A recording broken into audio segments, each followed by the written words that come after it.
Si des hommes du néolithique regardaient le paysage qui les entourait, dans le golfe du Morbihan, près des sites mégalithiques à Arzon ou à Locmariaquer, ils verraient une forêt tempérée humide très dense.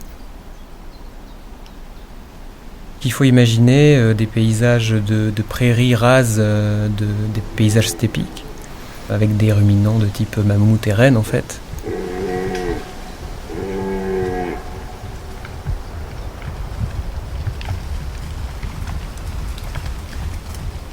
Je suis Clément Lambert, je suis enseignant-chercheur à l'Université Bretagne Sud. Mes activités de recherche portent sur l'évolution climatique sur les derniers milliers d'années, l'évolution des environnements. Il s'agit de comprendre l'évolution humaine à l'intérieur d'un espace naturel. Toutes les îles qu'on voit dans le Golfe, et plus généralement même à l'extérieur, Belle-Île, Watt, Edic, etc., étaient des sommets de collines, des restes, des résidus d'une très ancienne chaîne de montagnes qui parcourait la Bretagne et plus généralement qui barrait l'Europe il y a entre 300 et 400 millions d'années, qu'on appelle la chaîne hercynienne, qui pouvait s'élever jusqu'à plus de 4000 mètres de haut. La chaîne hercynienne, bien sûr, s'est beaucoup érodée. Les restes de cette chaîne, c'est le massif armoricain, en fait, c'est les monts d'Arrée, c'est toutes les collines de l'intérieur de la Bretagne. Et ces points hauts-là, qui restaient, sont devenus des îles avec la remontée du niveau marin. Et donc il faut imaginer le golfe du Morbihan sans la mer, c'était donc des collines entre lesquelles passaient des vallées fluviatiles. Si on fait de la plongée, qu'on va voir ce qui se passe sous l'eau dans le golfe du Morbihan, on voit qu'il y a d'énormes chenaux sous-marins assez profonds qui peuvent atteindre 20-30 mètres de profondeur.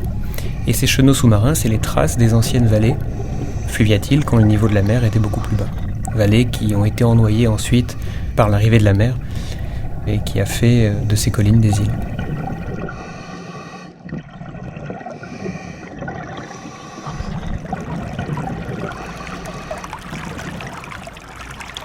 Ces chenaux sous-marins, c'est le prolongement de nos fleuves côtiers que sont la rivière Dorée, la rivière de Noyalo aujourd'hui, la rivière du Vincin, la Marle aussi qui se jette à Vannes. Tous ces chenaux sous-marins sont les prolongements de ces rivières. On estime que l'océan serait rentré dans le golfe du Morbihan il y a à peu près 6-7 000 ans, au début du néolithique.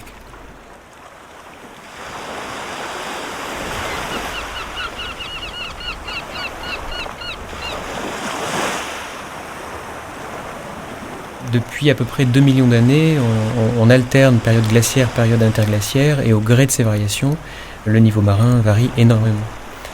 Pendant les périodes glaciaires, le niveau marin est beaucoup plus bas, puisque une grosse partie de l'eau est piégée sous forme de glace dans les calottes continentales. Par exemple, à la dernière période glaciaire, il y a à peu près 20 000 ans, le niveau marin était 120 mètres plus bas.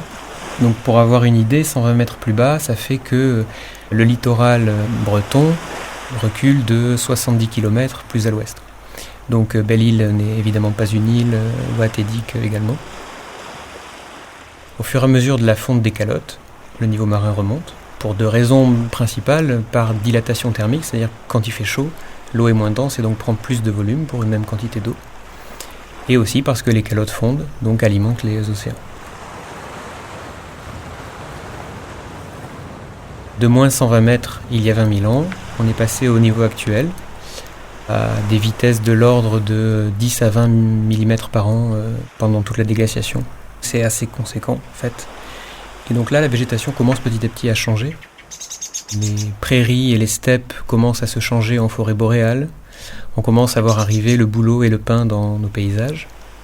Et après, au fur et à mesure de il y a 20 000 ans et il y a à peu près 10 000 ans, durant tout le temps de la déglaciation, en même temps que les calottes glaciaires remontent vers le nord, la forêt tempérée, donc le chêne, le noisetier, toutes ces espèces-là, qui étaient dans des zones refuges sur le pourtour de la Méditerranée, commencent à regagner l'Europe du Nord. Le chêne arrive chez nous autour de il y a 8-9 000 ans. Et donc là commence à s'installer la chênaie mixte et la forêt tempérée humide qu'on connaît. Les espèces de la forêt tempérée que l'on retrouve aujourd'hui sur le pourtour du golfe du Morbihan et dans le Morbihan étaient les espèces que côtoyaient les hommes préhistoriques.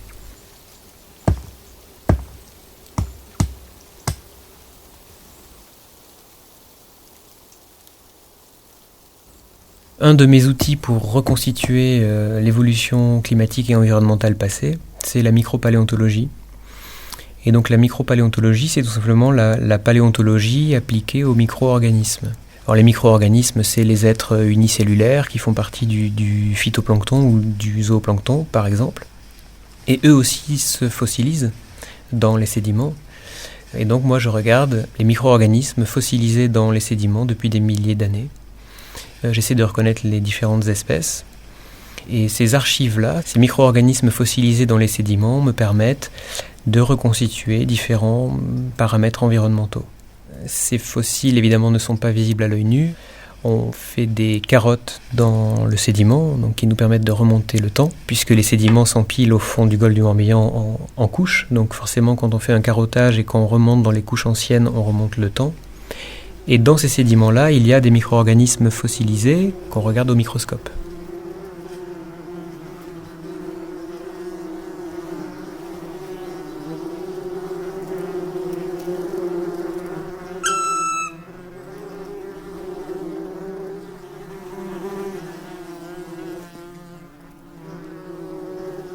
Une des spécialités de la micropaléontologie, c'est la palynologie.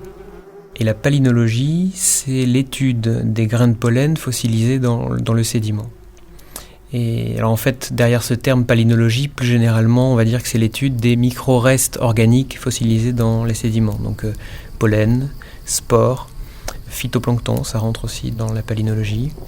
Microcharbon, pour reconstituer la variabilité des incendies dans le passé. C'est grâce à ça qu'on arrive à reconstituer des évolutions des paysages dans le passé.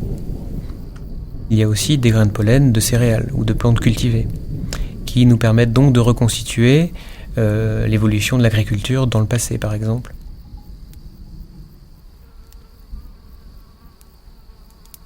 L'avantage de travailler dans une baie ou dans un golfe tel que le golfe du Morbihan, c'est surtout dans la partie orientale, c'est d'avoir une zone calme, avec une sédimentation progressive, donc l'empilement successif des vases au cours du temps.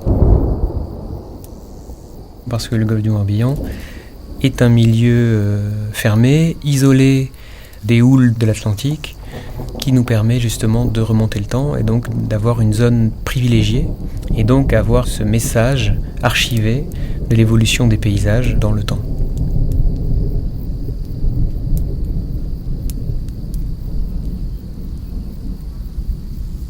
Je pense que faire ce qu'on appelle donc de la rétro-observation, c'est-à-dire observer les interactions homme-milieu dans le passé, peut peut-être justement nous renseigner sur l'évolution de cette relation, de ce lien homme-milieu, et peut nous permettre d'interroger justement la résilience des sociétés humaines à certains aléas climatiques, comme ce fut le cas dans le passé. Je parlais du petit âge glaciaire tout à l'heure, mais c'est intéressant de voir justement la réaction des sociétés humaines face à ça.